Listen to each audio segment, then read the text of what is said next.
झालं त्याच्यावेळी साहेबांचं पुस्तक इनॉग्रेशन आहे तारीख 2-3 चाललं होतं मला माहिती होतं आपण आपली लागणार काम म्हणून मी दिली त्या सगळ्यांना म्हणतात व्यवस्था केलीच ना काहीतरी दुसरी कुठलं काय नाही घराच्या लोकांच्या करून दिली मला घराच्या लोकांची व्यवस्था नाही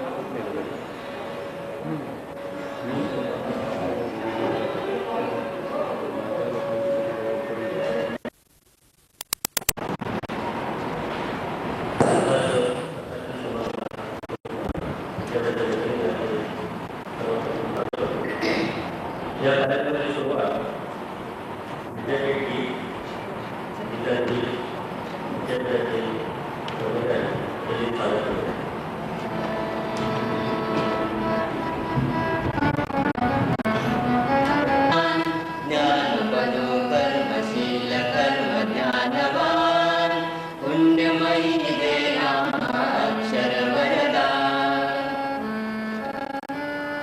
जाति भेद धर्म भेद वंश भेद दूर लाख लाख कंठा तुम्ही हाच एक सूर करुणेच्या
प्रकाशन होणार आहे ते भारतातील ज्येष्ठ शास्त्रज्ञ डॉक्टर रघुनाथ माशेलकर, पुणे विद्यापीठाचे कुलगुरू डॉक्टर अरुण निगवेकर,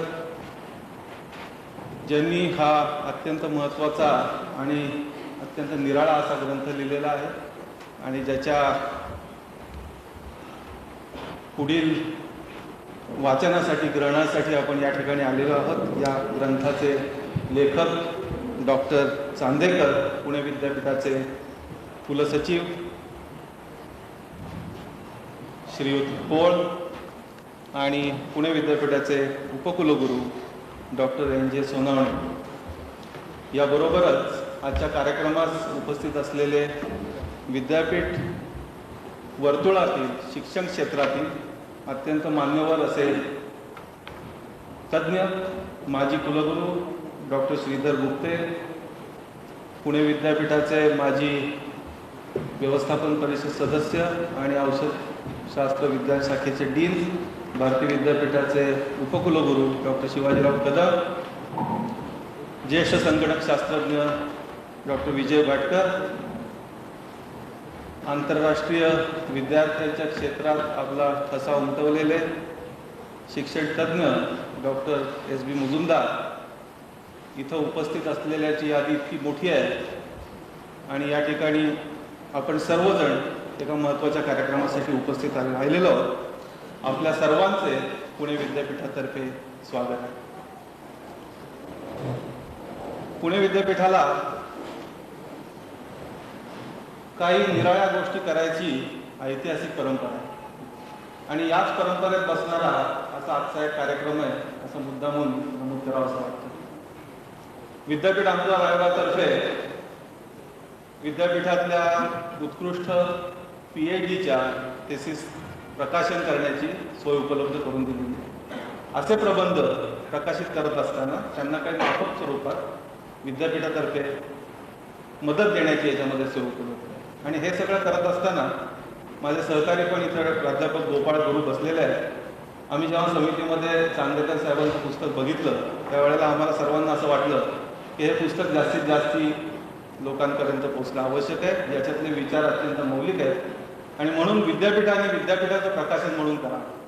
हे करताना सुद्धा त्यातलं निराळेपण असं आहे की विद्यापीठाने जरी विद्यापीठाचं प्रकाशन केलेलं असलं तरी सुद्धा ते इतर ग्रंथांसारखं विद्यापीठातच थांबणार नाही, कारण त्याची प्रकाशनाची व्यवस्था ही सुद्धा आपण त्या क्षेत्रातल्या तज्ज्ञ व्यक्तीच्या हाती सोपवणार आहोत. चांदेकरांसारखा तज्ज्ञ जेव्हा या ग्रंथाच्या निमित्ताने आमच्या संपर्कात आला आणि ज्या वेळेला या ग्रंथाचं प्रकाशन करण्याचा निर्णय विद्यापीठाने घेतला त्यावेळेला माननीय कुलगुरू यांनी सुद्धा हेच विचार व्यक्त केले आणि अनेकांनी भेटून ज्या काही भावना व्यक्त केल्या त्या सारांशाने मी चांदेकर साहेबांबद्दलच्या भावना आहेत त्या अनेकांनी व्यक्त केलेल्या सारांशाने मी आपल्या समोर मांडतो. शासकीय प्रशासन सेवेत असून नित्य अध्ययन वाचनात रमलेली त्यांच्यासारखी व्यक्ती आज विरळीच. अनेकदा त्यांचे विचार ऐकण्याचा योग आला. ते परखड बोलतात. चांगल्या वाईटाचा त्यांना असलेला विवेक हा विलोभनीय वाटतो. अलीकडे शालेय चित्रवाणीचे काम त्यांनी घेतलेले आहे. काही महिन्यात त्यांनी सारे वातावरण शैक्षणिक करून टाकलेले आहे. नवीन नवीन उपक्रम त्यांनी आणलेले आहेत आणि यशस्वी केलेले आहेत. आपल्यापैकी प्रत्येकाचा त्यांच्याशी अत्यंत जवळून संबंध आलेला आहे. अत्यंत प्रगल्भ विचार आणि विचारसरणी दोन्ही असलेला हा अत्यंत सगळ्यांना जवळचा वाचणारा असा तज्ज्ञ आपल्या इथं उभा आहे. आपल्या इथे या निमित्ताने या पुस्तकाबद्दल 4 शब्द बोलणारही आहे. मला वाटलं की या निमित्ताने त्यांची ओळख आपल्याला जरी असली तरी सगळ्यांच्या भावना आपल्यापर्यंत पोहोचाव्यात आणि त्या प्रास्ताविकाच्या निमित्ताने आपल्याला सांगाव्यात म्हणून आपला वेळ घेतला. आता मी माननीय उपकुलगुरू यांना विनंती करतो की त्यांनी पाहुण्यांचं सत्कार करावा. प्रथम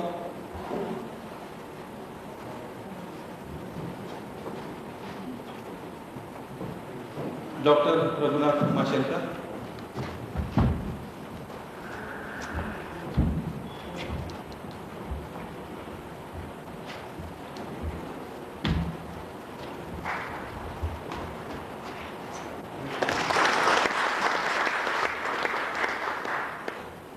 त्यानंतर डॉक्टर चांदेकर.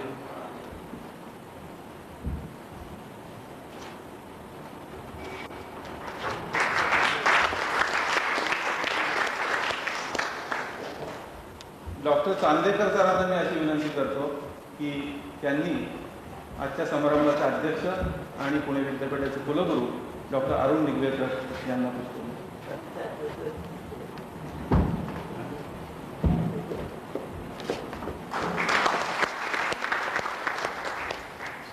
या निमित्ताने अनेक तज्ज्ञ इथे आलेले आहेत. प्रातिनिधिक स्वरूपामध्ये काही तज्ज्ञांचा आणि विद्यापीठाशी संबंधित असलेल्या विद्यापीठ प्रेमींचा पुष्पगुच्छ देऊन प्रातिनिधिक स्वरूपात सत्कार करू. प्रथम माजी कुलगुरू डॉक्टर श्रीधर गुप्ते यांचा सत्कार डॉक्टर अरुण निगवेकर.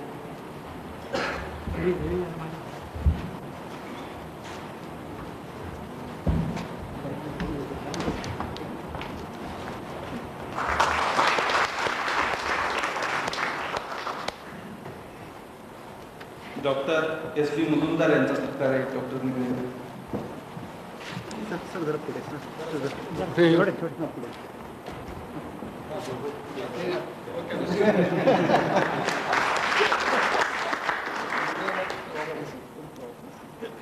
धन्यवाद.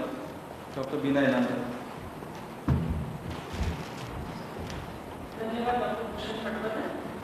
यानंतर आजच्या कार्यक्रमाच्या ग्रंथाचं विमोचन व्हायचं आहे त्याचे लेखक डॉक्टर शंकर चांदेकर आपलं मनोगत व्यक्त करते. आताच डॉक्टर पटवर्धनांनी सांगितल्याप्रमाणे आपण सगळेच जण हे जाणतो की शिक्षण सहचालक असल्यापासून अत्यंत अशासकीय वाटणारा शासनातला माणूस, पण त्यांनी त्याचा व्यासंगाला जे शासन आणि शिस्त लावली त्याचा परिपाक आज आपल्यासमोर आहे. आणि हा परिपाक असा सिद्ध कसा झाला याची थोडीशी पार्श्वभूमी सांगतील आपल्या मनोगतात डॉक्टर शंकर चांदेकर.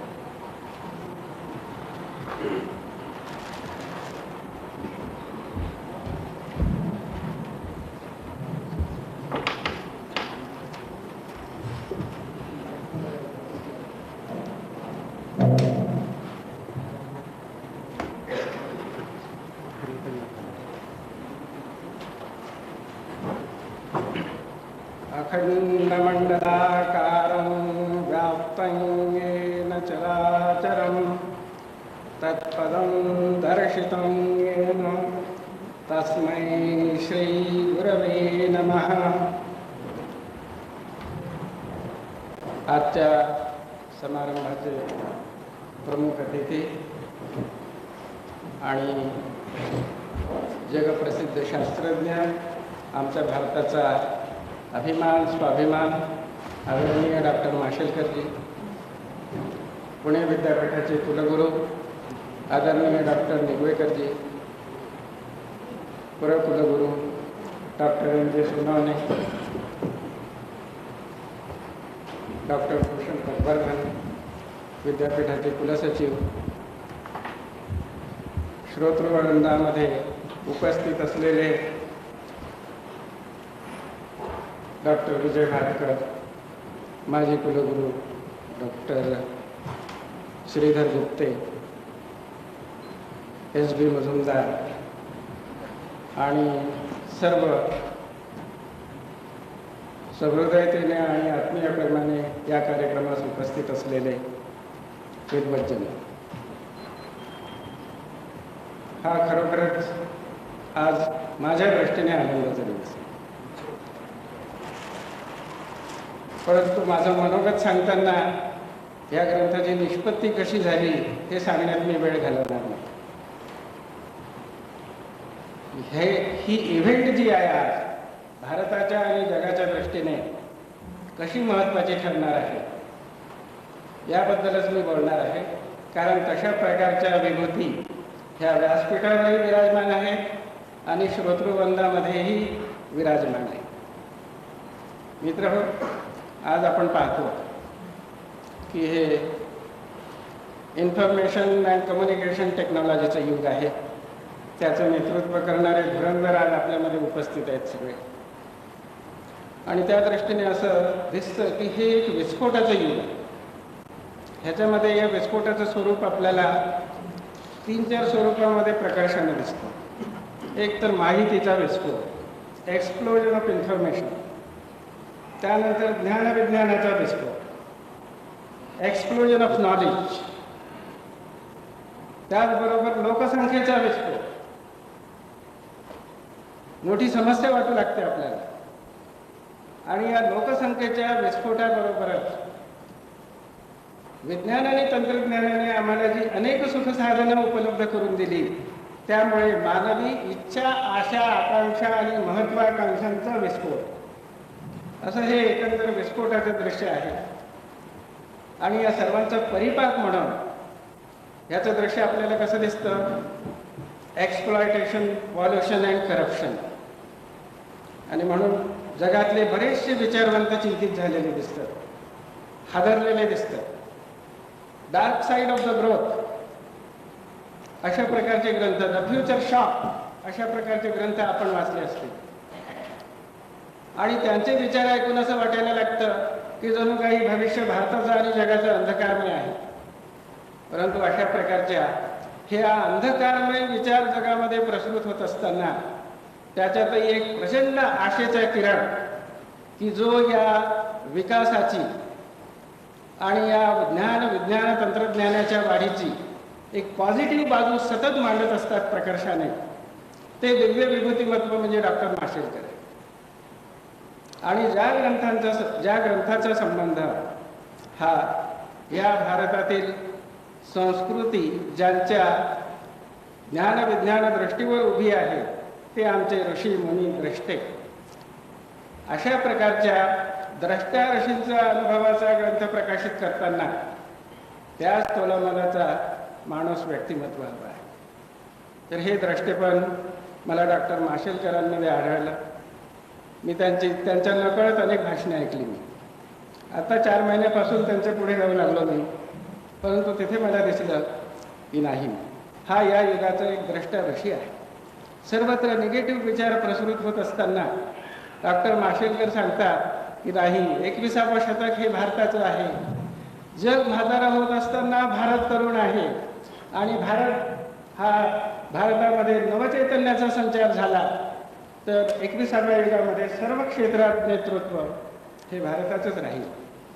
असा हा केवळ स्वप्नवादी किंवा आशावादी दृष्टिकोन नाही, तर ते साकार करण्याकरता काय करायला पाहिजे हे देखील सायन्स काँग्रेसमध्ये त्यांनी आपल्या पंचशिलातून व्यक्त केलेलं आहे. भारताचा आत्मशोध म्हणून जे त्यांचं व्याख्यान वसंत व्याख्यानमालेमध्ये झालं ते आपल्यापैकी अनेकांनी ऐकलं असेल. तर अशा प्रकारे एक द्रष्टा माणूस ह्या द्रष्ट्या ऋषींच्या अनुभवाच्या ग्रंथाच्या प्रकाशनासाठी मिळावा, यापेक्षा आणखी दुसरं भाग्य आणि दुसरा चांगला क्षण कोणता असू शकतो. आणि डॉक्टर माशेलकरांव्यतिरिक्त कोणती समर्थ व्यक्ती दुसरी असू शकते या ग्रंथाचं प्रकाशन करण्यासाठी, असं मला मनोमन जाणवलं. आणि 2 महिन्यापूर्वी दिल्लीच्या एअरपोर्टवर जेव्हा त्यांचं दर्शन घडलं, फ्लाईट लेट होतं, मी बसलो होतो, ते एका खुर्चीवर बसले होते, त्यांच्या जवळ जाऊन बसलो मी. आणि त्यांनी एकंदर जे काही कार्य झालेलं आहे या ग्रंथाचं स्वरूप ते सांगितलं. He was very much please. म्हणजे सांगते की हे फार चांगलं काम आहे आणि हे प्रकाशात यायला हवं. सर म्हटलं हा ग्रंथ पुणे विद्यापीठाने प्रकाशित करण्याचा निर्णय घेतलेला आहे. ह्याला साकार स्वरूप देण्यासाठीही तेवढंच समर्थ व्यक्तिमत्व आणि तसेच द्रष्टे लोक लागत असतात. पुणे विद्यापीठाचे कुलगुरू डॉक्टर निगवेकर आणि doctor Bhushan Patwardhan, doctor NJ Sonawane यांना आता माझ्याविषयीची आस्था म्हणून म्हणा, प्रेम म्हणून म्हणा, परंतु खरी ज्ञानविज्ञानाबद्दलची आस्था की त्याच्यामुळे त्यांना वाटलं की नाही, फार परिश्रमातून हे काही निर्माण झालेलं आहे आणि हे पुणे विद्यापीठाच्या मार्फत प्रकाशित व्हायला हवं. आणि म्हणून त्यांच्यामुळेच आज आपल्याला हा दिवस बघायला मिळालेला आहे. मी पुणे विद्यापीठाचं ऋण व्यक्त करतो. पुणे विद्यापीठातले अधिकारी, कर्मचारी सर्वांच्या सदिच्छा तर आहेत, परंतु विद्यापीठ प्रेसपासून अनेक सहकार्यांचं त्याच्या मागे सहकार्य आहे, त्याचंही ऋण व्यक्त करतो. आणि ह्या ग्रंथातील महत्त्वाचा जो भाग आहे, ज्याला आपण इसेन्स म्हणतो, तो आपल्या पुढे मी थोडक्यात मांडण्याचा प्रयत्न करतो.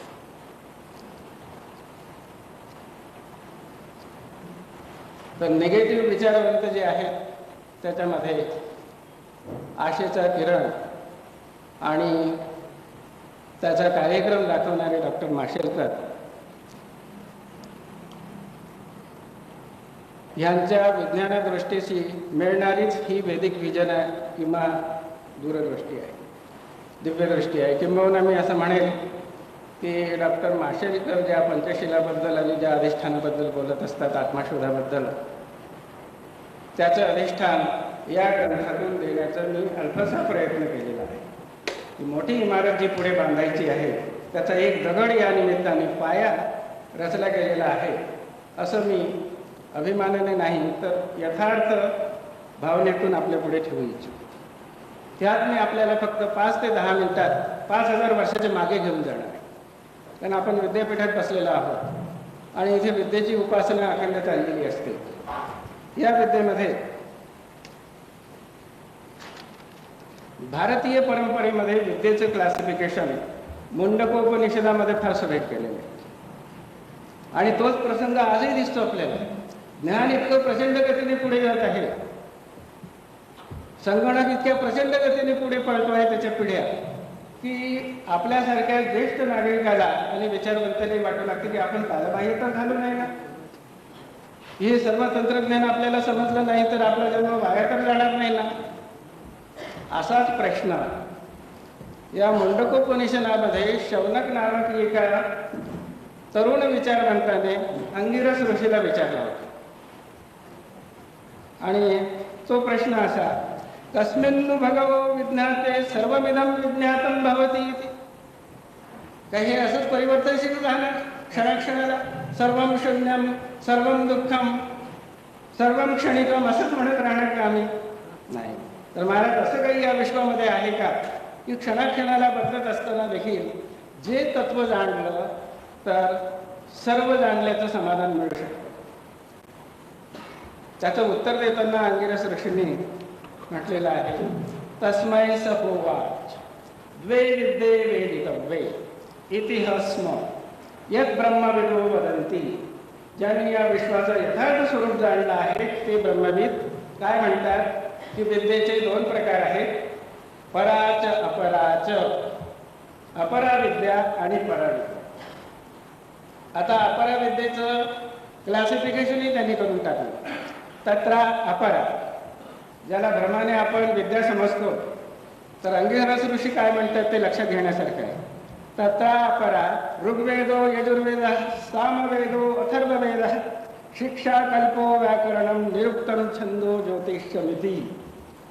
म्हणजे तुम्ही ज्याला श्रुती अध्यात्म वगैरे ज्ञान म्हणता ते पुस्तकी पांडित्य आणि ज्ञान इतकंच नव्हे तर जितके काही भौतिकशास्त्र आहे, छंद, ज्योतिष, व्याकरण, शिक्षा, कल्प, ॲस्ट्रॉनॉमी वगैरे, त्या सर्वांचा समावेश त्यांनी अपरा विद्येमध्ये केलेला आहे. आणि पुढे म्हणतात की परा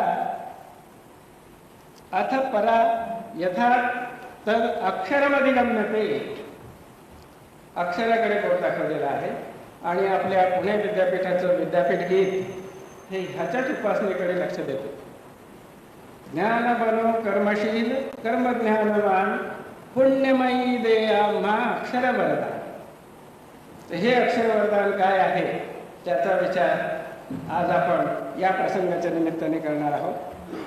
हे अक्षर वरदान is nothing but sweetness and light which the world aspires for today. ईशावास्योपनिषदामध्ये मी आणखी आपल्याला घेऊन जातो. त्यांनी परा आणि अपराला फार सुरेख ह्याच्यामध्ये मांडलेलं आहे. त्यांनी सांगितलं की अविद्या आणि विद्या. तर अविद्येची लक्षणं सांगताना ते म्हणतात, अन्नम तमः प्रविशन्ति ये अविद्याम उपासते ततो भूयैवते तमो यौ विद्यायाम रतः. हा फार महत्त्वाचा मंत्र. ते म्हणतात की जे अविद्येची उपासना करतात ते अंधकारात जातात. आता इथे अविद्या म्हणजे it is not absence of knowledge or ignorance. अविद्या म्हणजे प्रकृती विज्ञान. परंतु तत्वद्रष्टा ऋषी म्हणतो की या प्रकृती विज्ञानाला जर अक्षर तत्वाची जर जोड नसली तर ते अंधकारमयच ठरू शकतं. त्यानंतर मग काय करतो आपण की भौतिक वादाला, भौतिक प्रकृतीला तुच्छ लेखून दुसऱ्या टोकावर जाण्याचा प्रयत्न करतो आणि अध्यात्माचा उदो उदो चालू असतो. शाब्दिक अध्यात्म, शाब्दिक ब्रह्मांड खूप कमर्शियलाइज झालेलं आहे. वेदविद्येच्या नावावर मोठमोठे पॅलेसेस उभे झालेले आहेत आज. परंतु भारताची वेदविद्या, भारताचं ब्रह्मदेश हे कुठे गेलं? तर ते सांगतात ततो भूय इव ते तमो यऊ विद्यायाम रता. परंतु जे अशा शाब्दिक पांडित त्यालाच विद्या समजून त्याच्या उपासनेत जातात ते अजून घोर अंधकार. आज आपण थोडं आत्मपरीक्षण करण्यासारखं आहे की आम्ही इथे विद्यापीठामध्ये विद्या म्हणून ज्याची उपासना करतो त्याचं स्वरूप काय असतं? अविद्येचं स्वरूप वर्णन करताना पतंजली म्हणतात की अविद्या, अस्मिता, राग, द्वेष आणि अभिनिवेश हे पंचक्लेश सतत मागे लागलेले आहेत. आणि जितका मोठा विद्वान म्हणणारा माणूस आम्ही पाहतो त्याच्यामध्ये अविद्या, अस्मिता, राग, द्वेष आणि अभिनिवेश भरगच्च भरलेले दिसतं. Nor does it over glorify the spiritual knowledge. It is a synthesis of both. समग्रतेची जी दृष्टी आहे अविद्यया मृत्युम त्यक्त्वा विद्ययामृतमश्नुते. आणि डॉक्टर माशेलकरांचं महत्त्व याच्यासाठीच आहे की ते सांगतात की या अविद्येमध्ये किती सामर्थ्य आहे. विज्ञान, तंत्रज्ञान ह्याची उपासना करून आपण आपलं दारिद्र्य, आपलं भूक ह्याच्यावर आतापर्यंत किती विजय मिळवलेला आहे आणि ह्याच्या पुढेही आपल्याला किती आवश्यकता आहे ह्याची उपासना करण्यामध्ये. आणि विद्ययामृतमश्नुते. परंतु त्याचबरोबर विद्येची म्हणजे अक्षर ब्रह्माची, अक्षरतत्वाची जाणीव देखील विद्यापीठीय शिक्षणातून जर झाली तर दोन्हीचं मिळून ज्याला समग्र आपण विकास म्हणतो तसा होईल.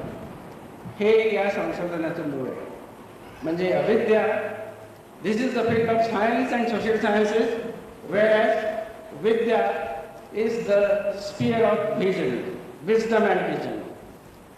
तर available information and knowledge, technology ह्याचा स्वतःसाठी, भारतासाठी आणि जगाच्या कल्याणासाठी जर उपयोग करून घ्यायचा असेल तर आपल्याला वैदिक विजन असं सांगते की तुम्हाला त्याला विद्येची जोड द्यावी लागेल. म्हणून संयुक्त मेतत् शरणक्षरंच अशा प्रकारची, आता फार विस्तार न करता ह्या दृष्टीचा समन्वय मी शेकडो प्रमाणाने या ग्रंथामध्ये मांडलेला आहे की सायन्स अँड मिस्टिसिझम ही दोन टोकं असली तरी भारतीय संस्कृतीमध्ये हजारो वर्षापूर्वी पुरुष सुक्तामध्ये जी दृष्टी होती की पुरुष एव इदं सर्वम. खरं तर आपल्याला या मंत्राचा साक्षात्कार झाला तर E=mc² ह्याचा साक्षात्कार झाल्यानंतर जो चमत्कार जगाने पाहिला त्यापेक्षा मोठा चमत्कार आपल्याला पुरुष एव इदं सर्वम ह्या साक्षात्काराचा. 5000 वर्षापूर्वी नारायण ऋषी म्हणतो की समग्र विश्व ह्याच्यामध्ये मला जड, Chetan, life, non life, non living असं काहीच दिसत नाही. The entire universe is a living organism. केवढा मोठा विचार आहे, एवढी मोठी दृष्टी आहे. याला आता मॉडर्न सायन्स हळूहळू होलिस्टिक व्हिजन म्हणू लागली. परंतु त्यांची होलिस्टिक व्हिजन ही आइन्स्टाईनची रिलेटिव्हिटी जी आहे, मॅटर अँड एनर्जी, किंवा सायकॉलॉजीची जी आहे मॅटर अँड माइंड, ह्याच्याच रिलेटिव्हिटीच्या सिंथेसिसपर्यंत मर्यादित आहे. परंतु भारतीय विचारधारेची ही समन्वयाची जी दृष्टी आहे ती ह्याच्यापेक्षा व्यापक आहे. ती म्हणजे क्षर आणि अक्षर. आणि म्हणून सूत्ररूपाने हे प्रमेय जे मांडलेलं आहे भगवद्गीतेमध्ये की यस्मात् क्षरमतीतोऽहम् अक्षरादपि चोत्तमः अतोऽस्मि लोके वेदे च प्रथितः पुरुषोत्तमः. यो मामेवम सम्मूढो जानाति पुरुषोत्तमं स सर्वविद्. तो सर्व जाणतो. सर्व जाणतो याचा अर्थ जगातल्या सर्व भाषा येतील असं नाही. तो जाणतो म्हणजे त्याची बुद्धी इतकी सूक्ष्मग्राही आणि सूक्ष्मगामी होते की त्याला सर्व शास्त्राचं रहस्य कळू शकतं सुगमतेने. स सर्वविद् भजती मां सर्वभावेन इति गुह्यतमं शास्त्रम इदं मुक्तं मया. तर ही दृष्टी या ग्रंथामध्ये मांडलेली आहे. मला आधार आहे.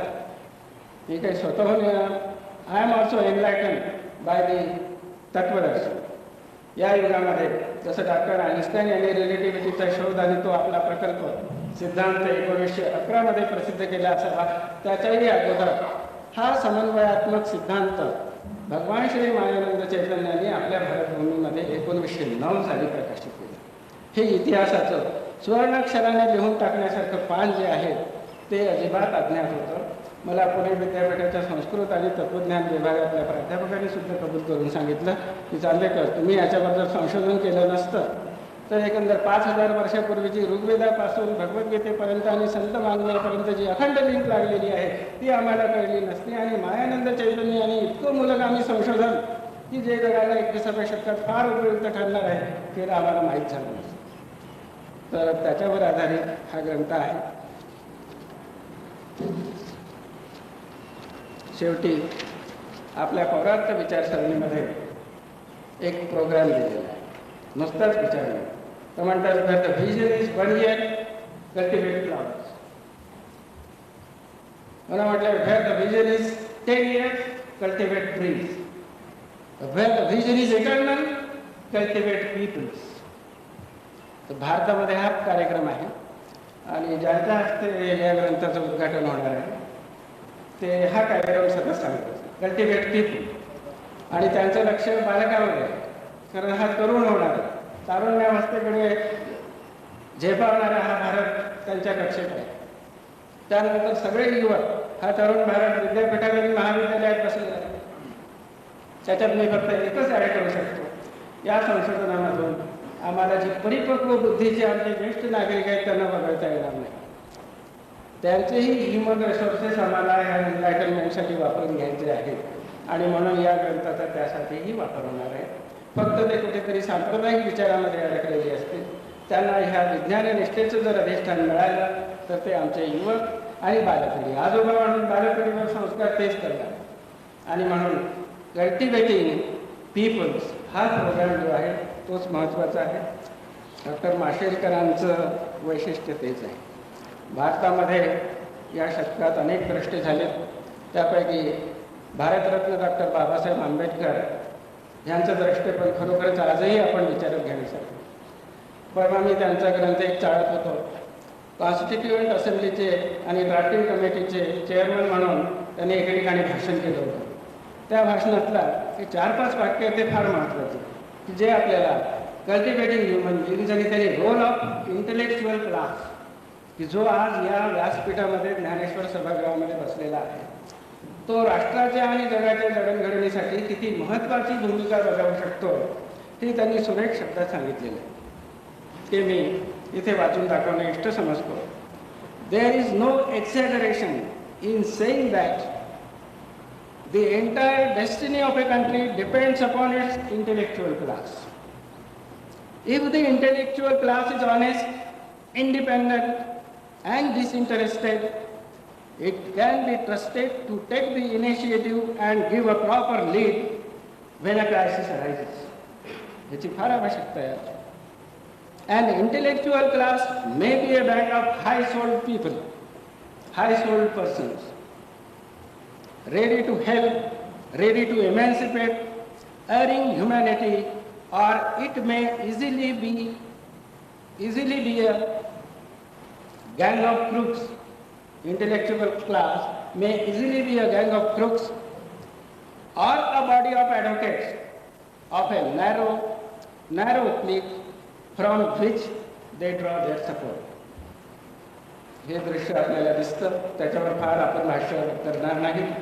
परंतु राष्ट्रीय शैक्षणिक धोरण 1986 ह्याच्यामध्ये विद्यापीठाचा आणि महाविद्यालयाचा जो रोल केलेला आहे तो cultivating people, cultivating young India. Doctor माशेलकरांना मी या प्रसंगी एवढंच सांगू इच्छितो की सर, आम्ही विद्येचे, अविद्येचे आणि या समग्र भारतीय ज्याला अध्यात्मविद्या म्हणतात, अध्यात्मविद्या विद्यानाम की जिथे विद्या आणि अविद्या दोन्हीचा समन्वय झालेला आहे त्या विद्येचे आपण वारसदार आहोत, आपण वंशज आहोत. मी त्याचा एक नम्र उपासक आहे. आपल्या मार्गदर्शनाखाली कल्टिवेटिंग पीपल्सचा जो कार्यक्रम आहे त्यात आम्ही सहभागी होऊ. या निमित्ताने मला हे विश्वरूप दर्शन इथे दिसत आहे. नांतोस्ति मम दिव्यानां विभूतीनां परन्तप. भगवान श्रीकृष्णाने दाखवलेलं हेच विश्वरूप आहे, हेच आपलं वैभव आहे. ह्याच्यापेक्षा दुसरं कोणतं वैभव वाटत नाही. ह्या विश्वरूप परमेश्वराला मी नमन करतो.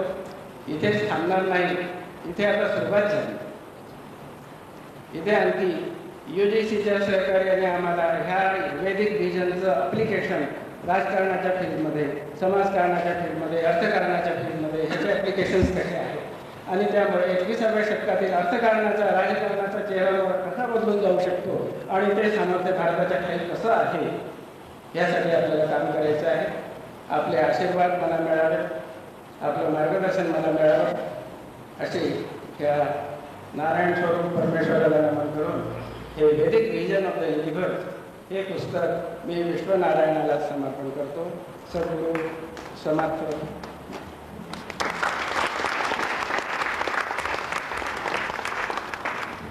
मनपूर्वक धन्यवाद डॉक्टर चांदेकर.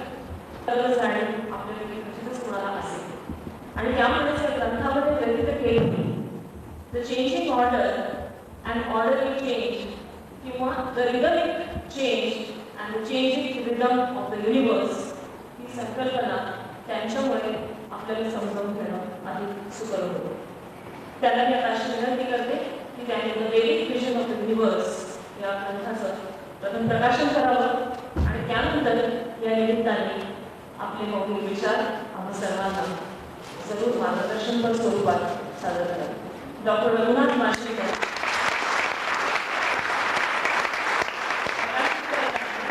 डॉक्टर शंकर चांदेकर लिखित ग्रंथ द वैदिक vision of the universe.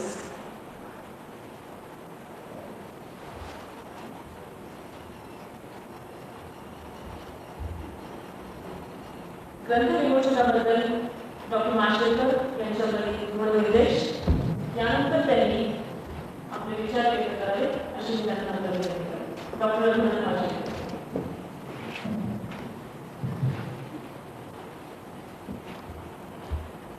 Doctor Arun Nigvekar, doctor Sonawane, doctor Bhushan Patwardhan, Shri Pol, doctor Vijay Bhatkar, doctor Shridhar Gupte, Shri Shivajirao Kadam, doctor Mujumdar, Shri Mohite, उपस्थित मान्यवर आणि बंधू भगिनींनो, या ज्ञानेश्वर सभागृहात अनेक समारंभ झाले असतील, अनेक सोहळे झाले असतील, पण मला वाटतं आजचा हा सोहळा, हा एक समारंभ फार वेगळा आहे, फार सुंदर आहे. याची संध्याकाळ अगदी मला वेगळी वाटते आहे, फार रम्य संध्याकाळ आहे. आणि आज मला आपण या ठिकाणी आगत्याने बोलवून केवळ ग्रंथप्रकाशन समारंभात नुसतं हजर राहायला सांगितलं नाही, तर त्या ग्रंथाचं प्रकाशन करायचा मान मला आपण दिला, त्याबद्दल सर्वात आधी मी आपले आभार मानतो. त्यानंतर ज्यांच्यामुळे ही संध्याकाळ निर्माण झाली, एवढी रंगली आणि त्यांनी ती रंगवली काही मिनिटापूर्वी, ज्यांनी हा एवढा सुंदर ग्रंथ लिहिलेला आहे, ज्याविषयी मी माझे काही विचार मांडणार आहे, त्या डॉक्टर शंकर चांदेकरांचं मी कौतुक करतो, त्यांचे आभार मानतो, आपल्या भारतीयांतर्फे त्यांचं अभिनंदन करतो. आणि त्याचप्रमाणे पुणे विद्यापीठाचं सुद्धा मी अभिनंदन करतो. अरुण, जेव्हा मी इथून बाहेर पाहतो तेव्हा 5 महिन्यापूर्वीची मला आठवण आहे. आज 3 जून आहे, मला 3 जानेवारी आठवतं. काय दृश्य होतं बाहेर. सकाळ आठवते मला 3 जानेवारीची. 5000 लोक इथे जमली होती बाहेर. आणि मला आठवतं की जो उद्घाटन सोहळा झाला, उद्घाटन समारंभ झाला, त्यावेळी आपले पंतप्रधान अटल बिहारी वाजपेयी म्हणाले होते त्यांनी एक संदेश दिला, 21वावं शतक हे भारताचं शतक, 21st सेंचुरी इंडिया सेंचुरी, 21वीं शताब्दी भारत की शताब्दी. आणि 21व्या शतकात भारत जगाचं नेतृत्व करेल असा दुर्दम्य आशावाद मी नेहमी बाळगून आहे. आणि म्हणून मी भारतीय युवा शक्तीला 21वावं शतक हे भारताचं शतक आहे, 21व्या शतकात भारत जगाचं नेतृत्व करणार आहे असं मी सतत सांगत असतो, असं सतत आवाहन त्यांना मी करत असतो. मला खरंच वाटतं की भारत जगाचं आशास्थान आहे आणि या आशावादाचं जे अधिष्ठान आहे ते माझ्या मते भारतीय संस्कृतीमधील शाश्वत मानवी मूल्य आणि एक समग्र जीवन दर्शन. बरेच लोक म्हणतात India is a rich country where poor people live. Bharat हा एक समृद्ध देश आहे, श्रीमंत देश आहे, पण गरीब लोकांचा देश आहे. ही समृद्धी, ही श्रीमंती जी आहे ती अनेक कारणामुळे आहे आणि त्यात आली आपली संस्कृती, आपली मूल्य, आपली जीवनमूल्य. आणि या जीवनमूल्यांचं मूलस्रोत म्हणजे माझ्या मते आपलं वेदवाङ्मय. त्यातही ऋग्वेद संहिता ही अतिप्राचीन, म्हणजे किमान 5000 वर्षापूर्वीची असावी असं आज सर्वसामान्य मत आहे. प्राचीन ऋषीमुनींनी निसर्गाच्या सहवासात विश्वाचा शोध आणि बोध घेण्याचा जो अविरत प्रयत्न केला, त्या अनुभूतीतून स्फुरलेलं त्रिकालबाधित विचार म्हणजे वेदमंत्र. अक्षररूपानं असलेली ही आपल्या संस्कृतीची दिव्य स्मारकं आहेत. काळाच्या उदरात अनेक बलशाली साम्राज्य आणि वैभवशाली संस्कृती गडप झाली, पण दृष्ट्या ऋषिकवींची ही संस्कृती असल्यामुळं अनेक आघात सहन करीत ही संस्कृती, मला अभिमान वाटतो की आजही जगाच्या पाठीवर ताठ मानेनं उभी आहे. जगातील सर्व मानवांना एक दिव्य संदेश देण्यासाठी या संस्कृतीचे आम्ही सर्व भारतीय वंशज आहोत याचा मला सार्थ अभिमान वाटतो. कालचक्रगतीमध्ये या दिव्य विचार प्रणालीवर मधूनच कर्मकांडांची, पोकळ अभिनिवेशाची, शाब्दिक पांडित्याची पुटं चढतात आणि त्यामुळे तिचं मूळ तेज जे आहे ते कधी कधी लोपलं जातं, लोपल्यासारखं दिसतं. म्हणून ही पुटं झटकून तिचं तेज पुनरुज्जीवित करणं ही आजची गरज आहे, ही सुद्धा काळाची गरज आहे. त्यासाठी मूलगामी संशोधनाची आवश्यकता आहे. आज ती आवश्यकता प्रकर्षानं जाणवते, कारण वेदविद्या, ब्रह्मविद्या, अध्यात्मविद्येच्या नावावर आज भारतात आणि जगामध्ये अनेकानेक संप्रदाय प्रचलित आहेत. त्यातील सत्यासत्य विवेकानं तपासून पाहण्याची आज यापूर्वी कधी नव्हती तेवढी गरज निर्माण झाली आहे. आणि ती गरज भागवण्याची सुरुवात माझ्या मते श्री चांदेकर यांच्या वेदिक विजन ऑफ द युनिवर्स या संशोधनपर ग्रंथानं झाले आहे असं मला वाटतं. वेद आणि श्रुती यामधील मूलभूत फरक विशद करताना त्यांनी वेदसंहिता, उपनिषद आणि भगवद्गीता यातील अनेक प्रमाणं दिली आहेत. श्रुती, स्मृती, शास्त्र पुराणाच्या प्रचंड विस्तारात हरवलेल्या मूळ वेदाचा शोध घेण्याचा त्यांचा आवाका आपणास गांभीर्यानं विचार प्रवृत्त करणारा वाटतो. वैदिक दृष्टीचं त्यांनी जे विवेचन केलेलं आहे ते अत्यंत विज्ञाननिष्ठ वाटतं. वेद म्हणजे समोर असलेल्या विश्वाची प्रत्यक्ष अनुभूती, त्यांचं सर्वांगीण परिपूर्ण समग्र दर्शन, व्यक्ती आणि विश्वाचा योग घडवणारी युक्ती म्हणजे वेदविज्ञान. आणि त्या अनुभूतीचं केवळ पुस्तकी आणि ऐकीव ज्ञान म्हणजे श्रुती. असा वेद आणि श्रुतीमधला जो सूक्ष्म भेद आहे तो त्यांनी अत्यंत सोप्या आणि सुलभ भाषेत स्पष्ट केला आहे. या ग्रंथातील वैदिक त्रिपुटीचं रहस्य त्यांनी अगदी सहजगत्या उघडून दाखवलं. वैदिक विश्वाचं आधिभौतिक, आधिदैविक आणि आध्यात्मिक स्वरूप त्यांनी क्षर, अक्षर आणि पुरुषोत्तम या काळाद्वारे दर्शित केला. क्षर म्हणजे विश्वाचा परिवर्तनशील, पंचज्ञानेंद्रिय आणि मनाच्या कक्षेतील बोध, हे गतिमान विश्व क्षणाक्षणाला परिवर्तित होत असताना देखील त्याचा स्थायी भाव, त्याची अखंडता ही अस्ति भाती प्रियत्व रूपानं बुद्धीच्या नेत्रांना दिसते. इथं विश्वाच्या विविधतेतील एकतेचं दर्शन घडतं.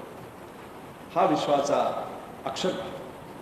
दिस is the sweetness and this is the light of the universe. पण क्षर आणि अक्षर, दृश्य आणि अदृश्य, व्यक्त आणि अव्यक्त, जड आणि चैतन्य या दोन्ही सापेक्ष भावांची एकरूपता ज्या विश्ववस्तूचं ठायी होते ते समग्र विश्व हा पुरुषोत्तम. हे विश्वरूपच आपलं आणि सर्व मानवांचं यथार्थ स्वरूप आहे. म्हणून आज सुखशांतीच्या शोधात निघालेल्या मानवाला विश्वसेवा हाच सार्वभौम धर्म आहे. हा वैदिक सिद्धांत अत्यंत सहसुंदर शैलीत चांदेकरांनी या ग्रंथात मांडला आहे. माझी खात्री आहे की या समग्र दृष्टीमुळे जो हा ग्रंथ दाखवतो, मानवाची पंचज्ञानेंद्रिय, मन, बुद्धी आणि अहम या सर्वांस व्यापकता प्राप्त होऊन त्याचं उदात्तीकरण होण्यास सहाय्य होईल. मानवाच्या चारित्र्य संवर्धन आणि मानव संसाधन विकासाच्या प्रक्रियेत त्यांनी जी दृष्टी दाखवली आहे त्या दृष्टीचा फारच उपकारक परिणाम घडेल. मानवाच्या निरीक्षण, मनन, चिंतन, संशोधन या प्रवृत्ती सूक्ष्मग्राही होऊन त्यात यथार्थ पुरुषार्थ जागृत होण्यास मदत होऊ शकेल. अशा या विश्वात्मक दृष्टीनं आपण शिक्षण, समाजकारण, राजकारण, अर्थकारण या सर्व क्षेत्रात एक इनोव्हेटिव्ह अप्रोच, एक नवसर्जनशीलता ही आणणं ही आजच्या काळाची गरज आहे. आणि त्यासाठी या ग्रंथानं एक योग्य दिशा मिळेल असा मला विश्वास वाटतो, किंबहुना माझी पूर्ण खात्री आहे. शासकीय प्रशासनात गेल्यावर लोकांचं काय होतं याची मला कल्पना आहे, पण चांदेकरांचं तसं झालं नाही. त्यांची प्रकल्प बुद्धी, विद्या आपल्याला या व्हिजन ऑफ द युनिवर्स म्हणजे आजचा जो हा ग्रंथ आहे त्या ग्रंथात वैदिक विश्वदृष्टीत दिसतं. मी असं म्हणेन की या शतकाच्या सुरुवातीला, या सहस्त्रकाच्या सुरुवातीला डॉक्टर चांदेकरांनी हे वैदिक व्हिजन ऑफ द युनिवर्स लिहून ही वैदिक विश्वदृष्टी आपल्याला देऊन फार प्रचंड काम केलं आहे. त्यांचं पुन्हा एकदा मी कौतुक करतो, अभिनंदन करतो, त्यांचे आभार मानतो. पुणे विद्यापीठानं सुद्धा हे मोठं काम केलेलं आहे. हा ग्रंथ प्रकाशित करून त्याचं मूल्य समजून ते आपल्यापर्यंत आणण्यात त्यांनी जे काम केलं आहे त्याबद्दल सुद्धा त्यांचे मी आभार मानतो, त्यांचं मनपूर्वक अभिनंदन करतो आणि माझे 2 शब्द संपवतो. डॉक्टर अरुण निगवेकर.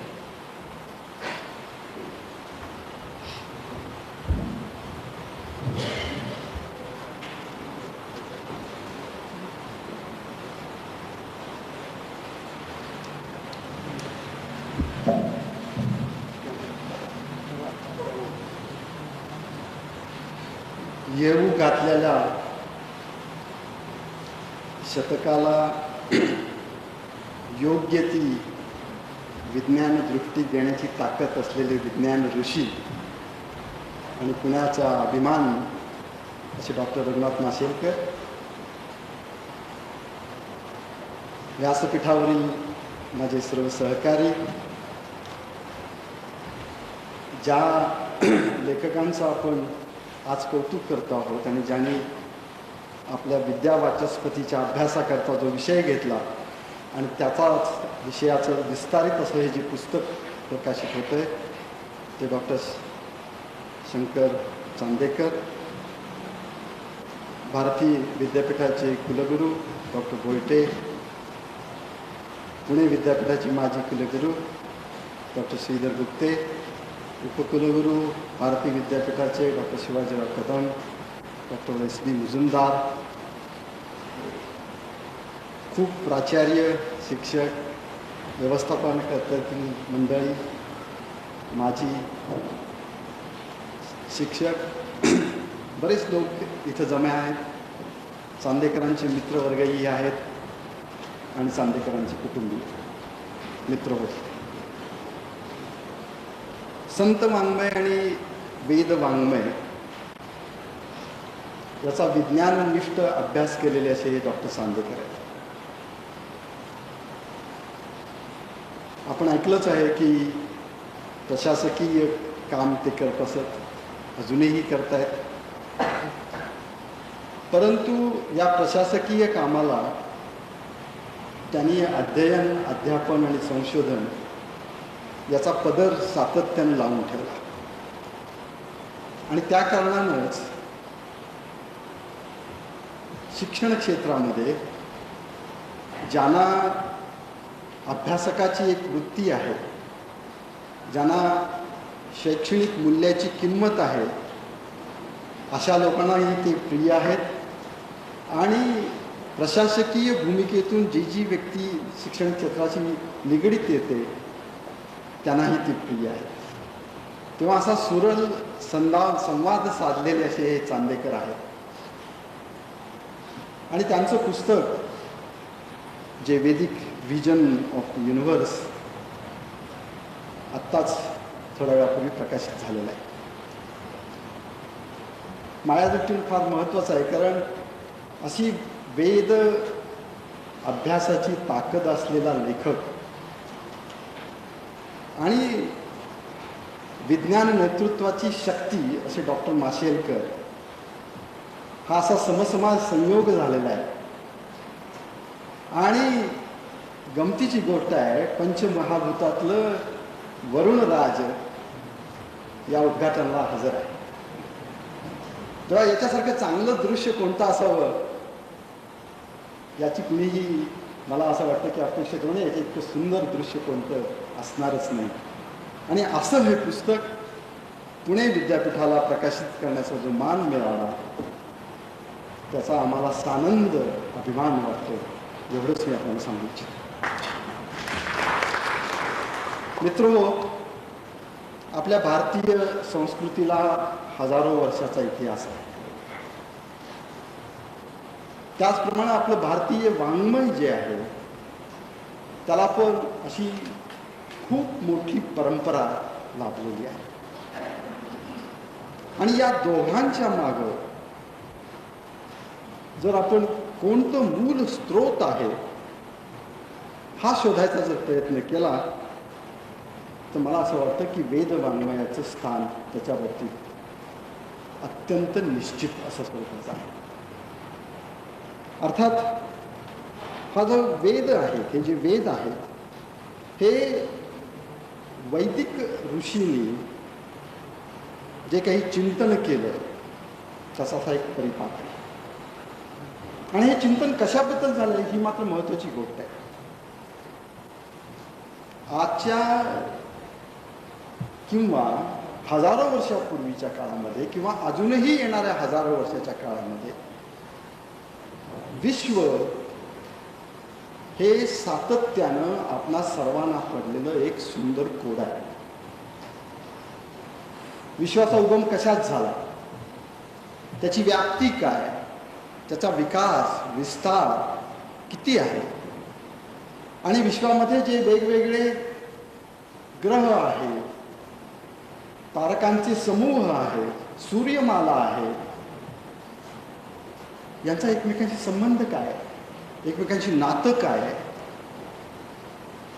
हे रहस्य आपण सर्वजण सातत्यानं जाणून घेण्याचा प्रयत्न करत असतो. आणि हे रहस्य तुमच्या माझ्यासारखा माणूस अगदी लहानपणापासून त्याच्यामध्ये गुंतून पडतो. अगदी लहानपणी जेव्हा एखादं बाळ आकाशाकडे बघतं तेव्हा त्याच्या दृष्टीला पडतात ते तारे. आपल्या संस्कृतीमध्ये तर आई चंदामामाला मामा म्हणते. म्हणजे विश्वाबद्दलची कुतूहलता किती अजाणपणे आपल्यामध्ये बिंबवली जाते ही माझ्या दृष्टीने फार महत्त्वाची गोष्ट आहे.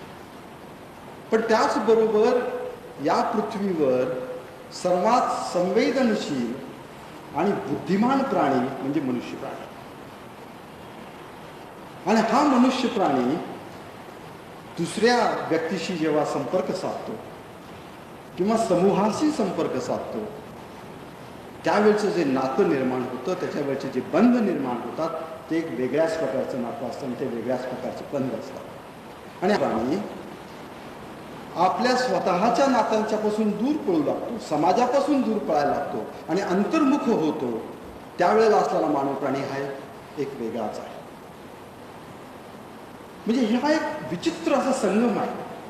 स्वतःला म्हटलं तर समजणारा आणि स्वतःला म्हटलं तर न समजणारा, स्वतःला समाजामध्ये विरघळून टाकण्याची ताकद असलेला आणि म्हटलं तर समाजापासून अलिप्त राहण्याची शक्ती असलेला, आणि त्याचबरोबर विश्वाच्या बद्दल विचार करणारा हा मनुष्य प्राणी.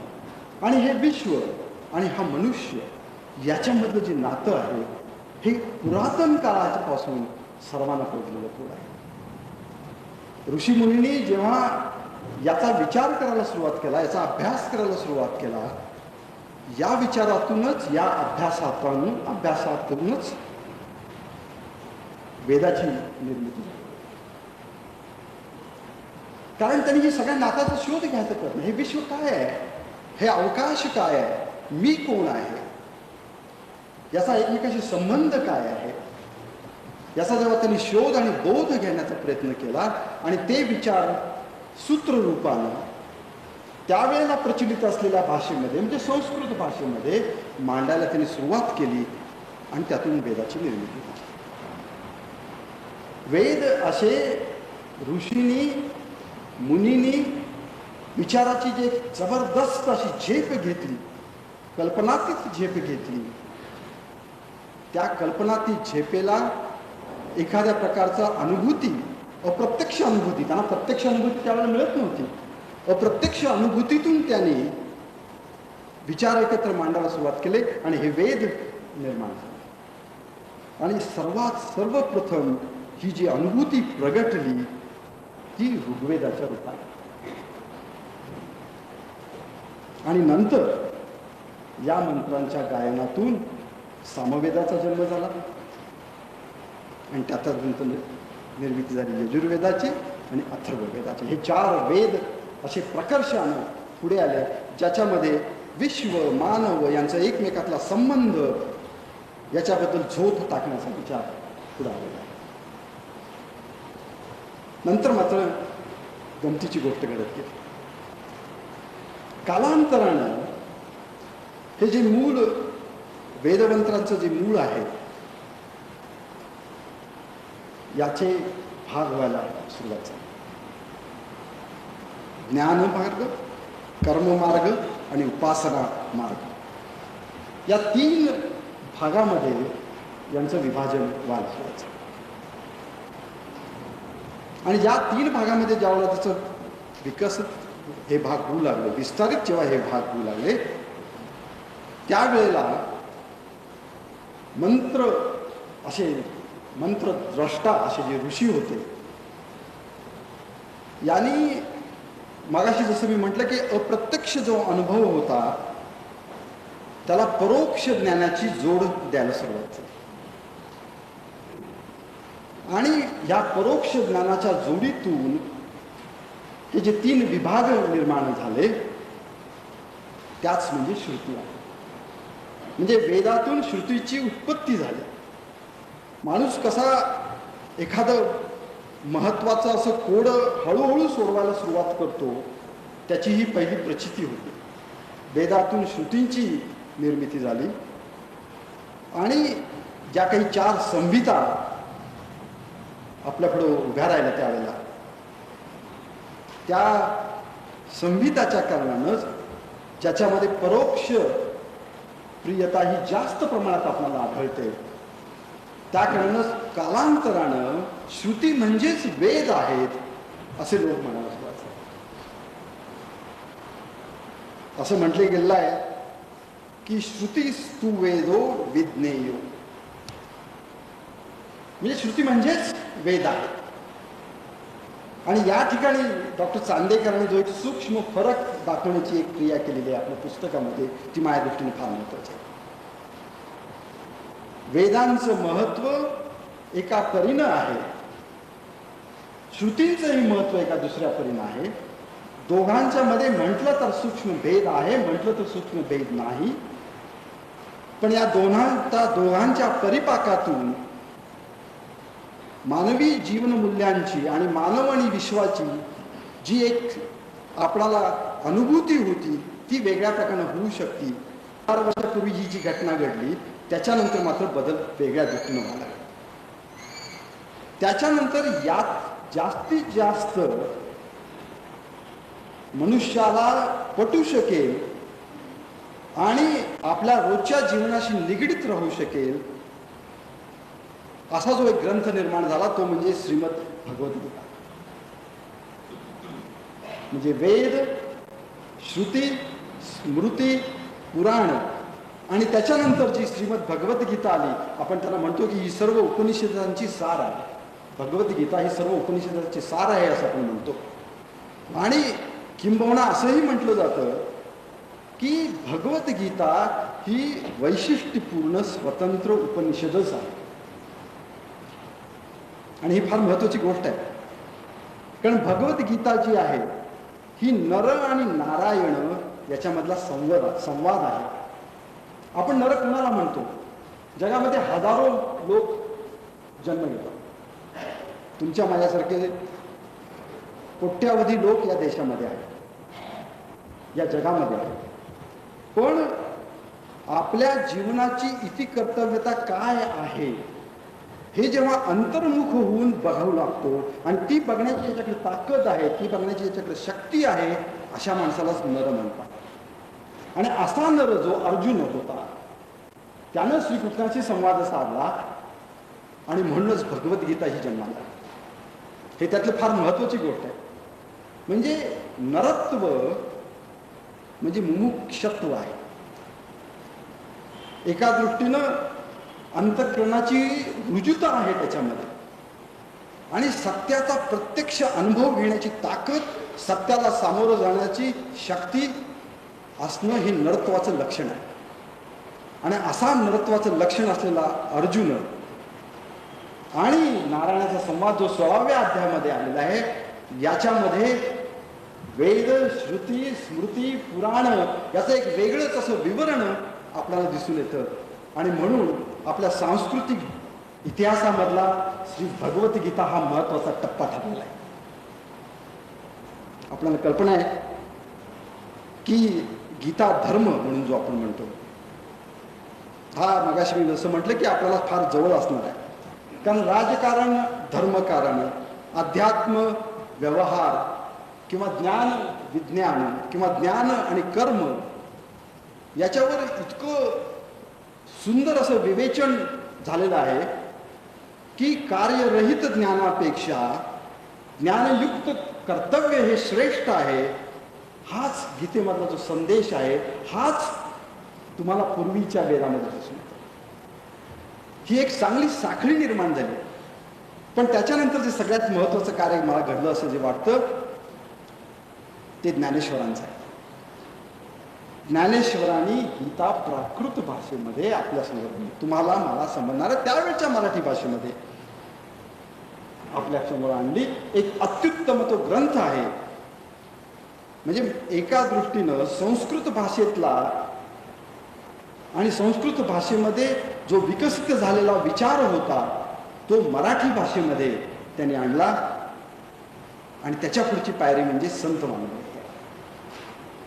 संतांनी सर्व लोकांना, जनसामान्यांना समजणाऱ्या भाषेमध्ये ही सर्व दालनं खुली केली. आणि वारकरी संप्रदाय, भक्ती संप्रदाय, भक्ती मार्ग आपण जो म्हणतो तो संतांनी पर्यंत आणला. आणि म्हणून संत तुकाराम महाराजांनी म्हटलेला आहे, वेदांचा तो अर्थ आम्हासाची सावळ, येराणी वाहावा भार माता. ते तुकारामाने हे जे म्हटलेलं आहे त्यावेळेला ही जी एक साखळी आहे आणि वैदिक ऋषींना जी एक अपेक्षित अशी जी विचार संकल्पना होती त्याचं त्यांनी पुनरुज्जीवन केलेलं आहे. आणि म्हणूनच वेद, उपनिषद, श्रुती, स्मृती, पुराण, श्रीमद भगवद्गीता आणि संत वाङ्मय याची एक अशी एक साखळी आहे. जी साखळी पुरातन अशा आपल्या ज्ञानाला सामान्य माणसापर्यंत आणून ठेवती. आणि नेमका हाच विचार श्री मायानंद चैतन्य जे डॉक्टर चांदेकरांचे गुरु आहेत त्यांनी या शतकाच्या मागच्या म्हणजे या 30व्या शतकाच्या पहिल्या काळामध्ये मांडला. आणि ही संत वाङ्मयापर्यंतची जी साखळी आहे ही साखळी त्यांनी अभ्यासली, उलगडली आणि त्यातून जे सार निर्माण झालं ते या ग्रंथामध्ये आलेलं आहे. हे डॉक्टर चांदेकरांच्या यशाचं महत्त्व आहे. त्याने जे संशोधन केलं, अध्ययन केलं, त्याच्या अध्यापनामध्ये त्यांनी जे सातत्यानं ते आणलेलं आहे, ही जी साखळी आहे ही या पुस्तकामध्ये इतक्या सुंदररित्या आलेली आहे. आणि म्हणूनच जसं डॉक्टर माशेलकरांनी म्हटलं की हा जो ग्रंथ आहे हा त्या लेखकाला अभिमान तर वाटणार आहेच, पण याहूनही अधिक पुणे विद्यापीठाला अभिमान वाटणार असं हे प्रकाशन आहे. डॉक्टर चांदेकरांना मला एकच विनंती करायची,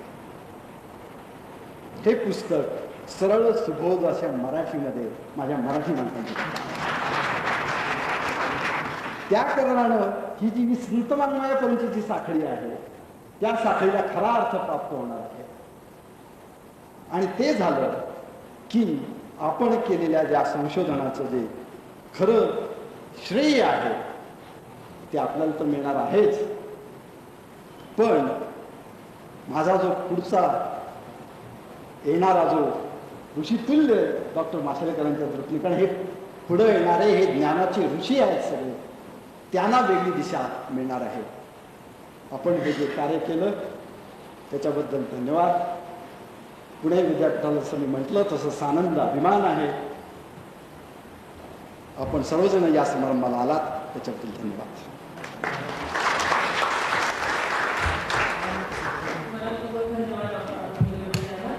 यानंतर कार्यक्रमाच्या अखेरीस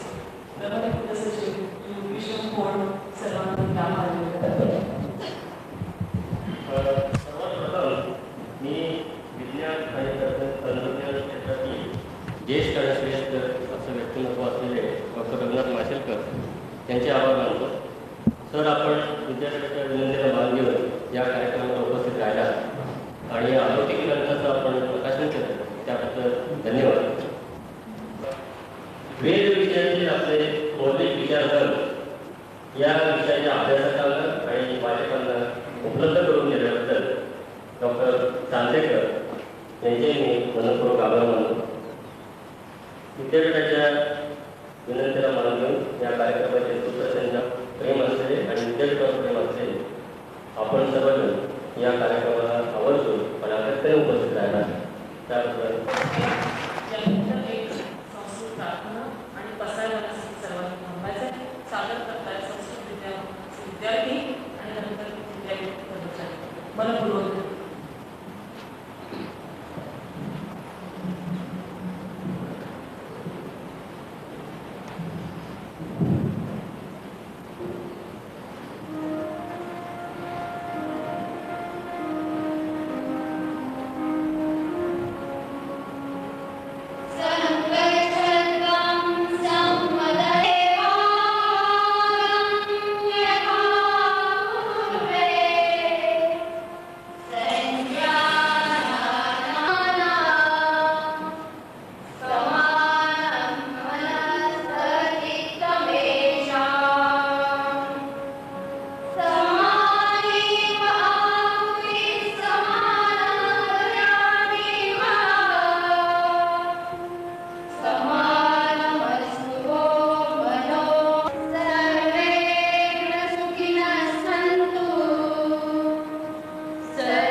तर बसायला नाही बसायला नंतर पुढे गेल्याच्या सर्वांना चहा पाण्यातच असलेलं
Amen.